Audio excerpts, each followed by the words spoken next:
நான் உங்கள் ஐஸ்வர்யா. இன்றைக்கி நம்ம ஸ்ரீவராஹா கிச்சனில் ஒரு எக்ஸலண்ட்டான பிரேக்ஃபாஸ்ட், அதுவும் ஆயிலே இல்லாமல் ரொம்ப ஹெல்த்தியான பிரேக்ஃபாஸ்ட் தான் நம்ம இன்றைக்கி பார்க்க போகிறோம்.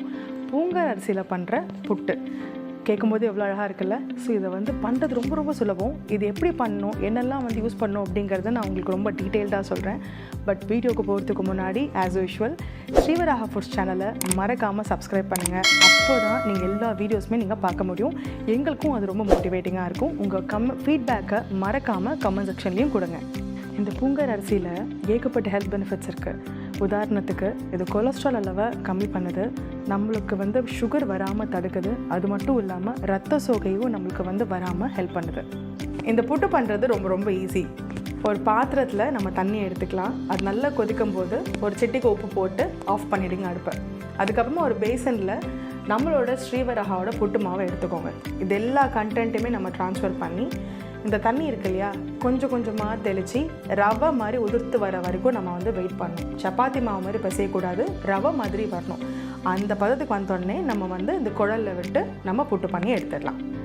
இப்போ இந்த புட்டு குழலில் நான் இந்த பாதி அளவுக்கு தண்ணி எடுத்திருக்கேன். தண்ணி எடுத்து நான் அடுப்பு ஆன் பண்ணியாச்சு. இது நல்லா கொதிக்கட்டும்.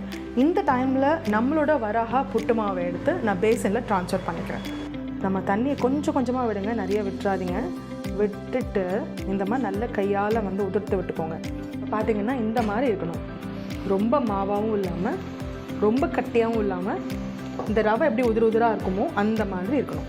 இப்போ என்ன பண்ண போகிறோம்னா, நம்ம குடலில் இது கொஞ்சம் தேங்காய் கொஞ்சம் மாற்றி மாற்றி போட்டு நம்ம வேக வச்சு எடுத்துடலாம். 1 ஸ்பூன் தேங்காய், 2 ஸ்பூன் கூட ஆட் பண்ணிக்கோங்க. ஒரு 2 ஸ்பூன் புட்டு மாவு,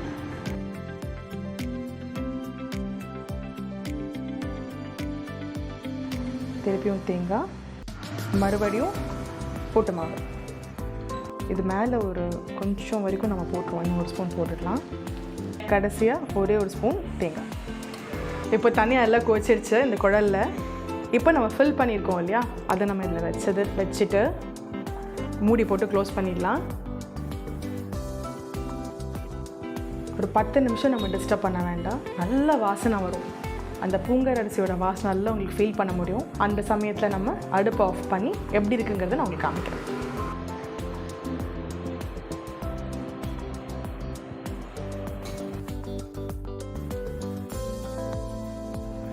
உங்களுக்கு இந்த மில்லட் ப்ராடக்ட்ஸ் வேணும் அப்படின்னா www.srivarahafoods.com இன்றைக்கே ஆர்டர் பண்ணுங்கள்.